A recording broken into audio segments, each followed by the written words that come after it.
Eran cerca de las 5 de la tarde del día 12 de enero del año 2010 y la historia de Haití cambió para siempre.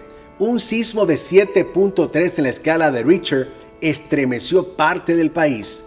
Los efectos que el terremoto causó sobre esta nación caribeña, una de las más pobres de América Latina, fueron devastadores. Según algunos reportes, a solo 2 semanas de esta tragedia, el número de cuerpos recuperados ya superaba la cifra de 150,000 personas. Se dice, mi amigo, que el número de muertos nunca podría calcularse con exactitud. Más de 250,000 de personas resultaron heridas y más de 1 millón de familias perdieron sus hogares. Tras el terremoto, muchas viviendas colapsaron.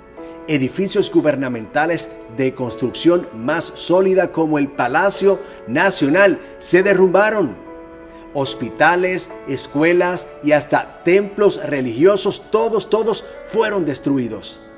El terremoto del 12 de enero del año 2010 en Haití, mi amigo, se recordará como una de las catástrofes humanas más graves de la historia moderna. Y luego de esa fecha, el terror, el miedo, la desesperación y el caos marcaron al pueblo haitiano. Sin embargo, luego del terremoto, los medios noticiosos a nivel internacional no pudieron ignorar lo que ocurrió los domingos en la mañana en algunos sectores de Puerto Príncipe. Allí se reportó que cientos de personas de algunas iglesias continuaban celebrando sus reuniones en las calles, con el mismo o más entusiasmo que antes de la tragedia. Y algunos reporteros cubrieron la noticia como una nota sobresaliente en medio del caos.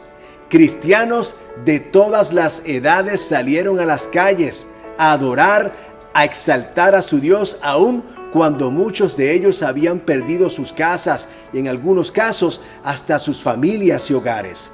Los creyentes bailaban, brincaban, cantaban y alababan a su Señor en medio de la crisis y el dolor.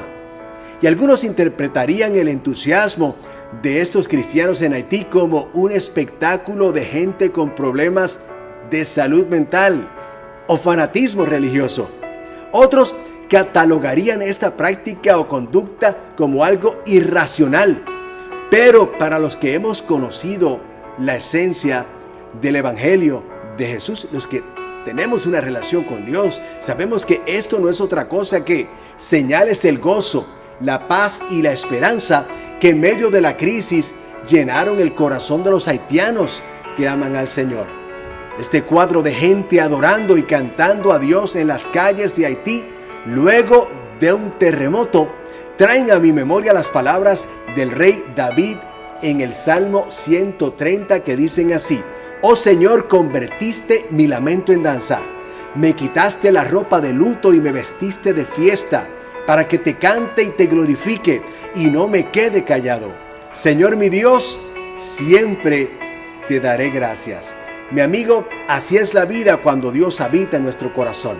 Cuando los terremotos de la vida estremecen nuestro ser, Dios nos bendice con su presencia sin igual, generando un gozo, una alegría, una fortaleza y esperanza indescriptible.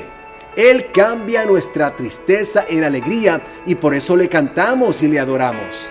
La experiencia de los cristianos en Haití nos recuerda que en las crisis Dios nos invade con su presencia siempre grata y dulce, y eso hace gran diferencia para que aún en medio del dolor entonemos una canción, le adoremos, cantemos y experimentemos el gozo que solamente viene de Él. Mi amigo, si estás pasando por una crisis, si la adversidad, la tormenta, el dolor y la angustia ha azotado tu vida, ¿por qué no abres tu corazón para que el gozo de Dios te invada y puedas cantar y adorar aún en medio de tu tormenta?